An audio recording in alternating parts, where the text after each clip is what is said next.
कि वहां पर 400 मीटर के सिंथेटिक ट्रैक की एक सुविधा है, वो सरासर गलत है। मे भी कागजों में होगी, धरातल पे नहीं है। मैं मांग करना चाहूंगा कि लंबे समय से जो पैसा मंजूर किया गया है इस स्टेडियम के लिए, उसका इस्तेमाल करके विशेष करके ये सिंथेटिक ट्रैक भी बनाया जाए, और इसके साथ साथ जो मल्टीपर्पज हॉल है और जो बैडमिंटन कोर्ट है, मैं लंबे समय से मांग करता रहा हूं कि उनका रख रखाव करने की आवश्यकता है। उसमें पीने के पानी, शौचालय और खास करके बिजली की आवश्यकता है। इनको जल्द से जल्द पूरा करवाया जाए। साथ में अध्यक्ष महोदय, जो बिजली बिल माफी की योजना है सरकार की, उसमें 2 ऐसी कंडीशंस है। एक कि जो फैमिली जो इनकम है वो 1 लाख रुपए हो, और दूसरी ये है कि 150 यूनिट तक मैक्सिमम 1 महीने में खपत हो। इन दोनों कंडीशन के चलते बहुत सारे जो जनता है, जो परिवार हैं, जिनको लाभ मिलना चाहिए, वो लाभ से वंचित हो रहे हैं। तो इन कंडीशंस को बदलकर 1 लाख को बढ़ाकर 1,80,000 किया जाए, और साथ में 150 यूनिट जो बिजली की कंडीशन है उसको बढ़ाकर 300 यूनिट किया जाए, तब सभी को लाभ मिल पाएगा। अध्यक्ष महोदय, एक मैं बड़ा चिंताजनक मामला जो आज हाल ही का है उसको आपके संज्ञान में लाना चाहूंगा।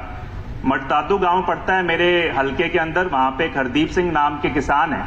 उन्होंने जो अपना बीमा करवाया वो AIC कंपनी के माध्यम से बीमा करवाया, मगर जो स्थानीय ICICI की बैंक की ब्रांच है, उन्होंने उसका जो प्रीमियम है वो 2 और कंपनी बजाज और KSH नाम की कंपनियों के खातों में डाल दिया।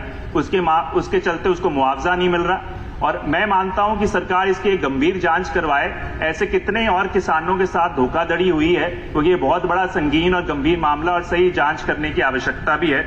उसके साथ साथ अध्यक्ष महोदय, 2020 का मेरे हलके का अभी तक किसानों का मुआवजा बकाया है। कई बार मेरी उप मुख्यमंत्री जी से भी तर्क वितर्क हो चुका है।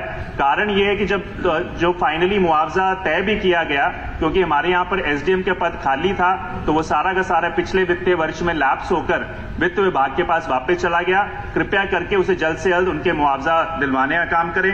एक बहुत बड़ी चिंताजनक बात है कि जो पिछले 3 सालों से नरमे की फसल आए साल खराब हो रही है, और इसका एक बहुत बड़ा कारण ये है जो BT कॉटन का जो बीज है वो अब सही मायने में उपयोगी नहीं है। पाकिस्तान तक में BT3, BT4 का उपयोग होना शुरू हुआ है। तो मैं मानता हूं शोध करके सरकार केंद्र सरकार को लिखे और उन पे एक दबाव डालने का काम करे कि इस बीज को बढ़ाकर अपग्रेड करने का काम करे। डिपो होल्डर्स की एक बहुत बड़ी चिंता है, जो अभी हमारे एक विधायक ने भी कही, कि जिस प्रकार से कार्ड होल्डर्स की क्षमता को देखते हुए भी वहां पर एक भारी कटौती की गई है। गेहूं के अंदर 18% डिपो के अंदर, और जो बाजरा है उसके ऊपर 24%, उसको वापस लिया जाए, क्योंकि इससे कार्ड होल्डर्स को भी समस्या आ रही है और डिपो धारक जो डिपो होल्डर्स हैं, जिनके डिपो है, उनको भी समस्या है। उसके साथ साथ मैं मानता हूं एक गुजरात के स्तर पर खास करके जो हमारे छोटे डिपो धारक हैं उनको सहायता मिल सके, तो गुजरात के स्तर पर न्यूनतम मासिक मानदेय की सुविधा हो। आयु सीमा के अंदर एक छूट देकर जो 60 साल की आयु सीमा की एक कंडीशन है उसको हटाया जाए, और साथ साथ में मैं मानता हूं जो कोविड में जिन डिपो धारकों की मृत्यु हुई है उनके परिवार को देखते हुए उनको कोई ना कोई सुविधाएं, उसके अंदर उनको मुआवजे की सुविधा मिले और उनके परिवार में डिपो के लाइसेंस को दिया जाए।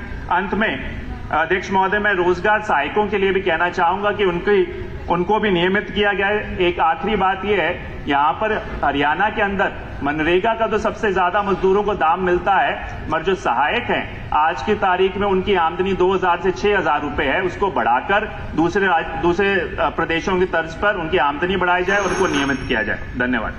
श्री राम कुमार जी। धन्यवाद स्पीकर सर। स्पीकर सर, मैं आपके माध्यम से अपने हल्के की कुछ समस्याओं के बारे में सरकार का संज्ञान में लाना चाहता हूं। सबसे पहली समस्या तो जो है